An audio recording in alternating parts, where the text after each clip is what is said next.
இடம்பொருள் நேயர்களுக்கு வணக்கம். ஸோ இன்றைக்கி வந்து பார்த்திங்க அப்படின்னா வந்து பாக்யலட்சுமி சீரியலை பார்க்கும்பொழுது இந்த லாஜிக்கே இல்லாத சீரியல்கள் அப்படின்னு சொல்லிட்டு வந்து டாப் மோஸ்ட் ஆர்டர்லாம் எடுக்கணும் அப்படின்னு வந்து பார்த்தோன்னா வந்து நம்ம வந்து சீக்கிரமாக அந்த பொசிஷனுக்கு வந்துடுவோம் பாக்யலட்சுமி அப்படின்னு சொல்லி தோண ஆரம்பிக்குது.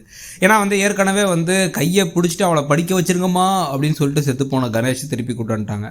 அதுக்கு பிறகு வந்து பார்த்திங்க அப்படின்னா வந்து சம்மந்தப்பட்ட 2 பேருக்குள்ளே தான் விவாகரத்து. இந்த அப்பா சொல்கிறதா ஆட்டுக்குட்டி சொல்கிறதெல்லாம் வேலைக்கு ஆகாது. ஜெனி விவாகரத்து பத்திரத்தில் கையெழுத்து போட்டு கொடுத்துருந்தா தான் எனக்கு தெரிஞ்ச வரைக்கும் அதை வந்து நீங்கள் வந்து செடியன்ட்ட கொடுக்க முடியும். ஆனால் வந்து ஜெனிக்கே தெரியாமல் டிவோர்ஸ் நோட்டீஸ் அனுப்பியிருக்காங்களா? அந்த லாஜிக்கும் ஒன்றும் புரியல, இடிக்குது. 5000 பேருக்கு சமைக்கிறதுக்கு 7 பேர் வச்சிருக்கிறது, லட்சக்கணக்கான பேருக்கு சமைக்கிறதுக்கு 4 பேர் வச்சிருக்கிறதுன்னு பல லிஸ்ட்டுகள்லாம் போட்டுட்டு இருக்கிற சமயத்தில் இப்போ புதுசாக வந்து பார்த்திங்க அப்படின்னா வந்து திடீர்னு மொட்டை மாடியில் ஒரு புது ரூம் வந்துருச்சு அந்த வீட்டுக்கு.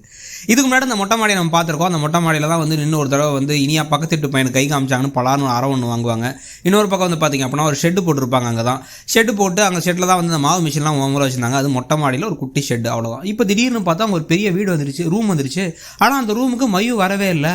இதில் வேறு நீ கேள்வி வேறு கேட்குறாங்க ராதிகா. ஏன்னா ஒருவேளை மயூ வந்து கூட்டு போகிறதுக்கு ராஜேஷ் வந்தால் என்ன பண்ணுவீங்க அப்படின்னா, அதெல்லாம் அனுப்ப மாட்டேன், நீங்கள் என்னோடது, அதெல்லாம் கடந்த காலம். அதே மாதிரி தான் வந்து இங்கே அமிர்தா விஷயத்தையும் அப்படின்னு வசனம்லாம் பேசுகிறாங்க. இதுக்கு அந்த ராஜேஷை கரெக்டாக வர வச்சாலே பெட்டராக இருக்கும். ராஜேஷை வர வச்சு என் பிள்ளை நீ கண்டுக்கவே இல்லை, அந்த வீட்டு விவகாரத்தெல்லாம் பார்த்துக்கிட்டு இருக்கேன், அங்கே புதுசாக ரூமெல்லாம் தேடி அழகுபடுத்திக்கிட்டு இருக்கேன், இங்கே அவளை தனியாக வேற விட்டுட்டு நான் கூட்டு போகிறேன், என்னோட நான் ஸ்டேஷன்லேயும் சொல்லியாச்சு அப்படின்னு சொல்லிட்டு வந்து கூட்டு போனால் கூட நல்லா தான் இருக்கும்னு தோண ஆரம்பிக்குது. உங்களுக்கு என்ன தோணுதுன்னு சொல்லுங்கள். இந்த கதை எப்படி தான் போகுது, லாஜிக்குங்கிறது ஏதாச்சும் இருக்கா? இந்த கணேஷ் விவகாரம், இப்போ நடக்கிற கூத்து, ப்ளஸ் வந்து கோபி இங்கேயே தங்கிட்டது, முன்னாள் கணவன் அவங்க மனைவி இந்நாள் மனைவியோடு இருக்க அதே வீட்டில் வந்து உட்காந்து வந்து பாக்கியார் அதுக்கு சமைச்சிட்டு இருக்கிறத பற்றி உங்கள் கருத்து என்னங்கிறத சொல்லுங்கள். தேங்க்யூ.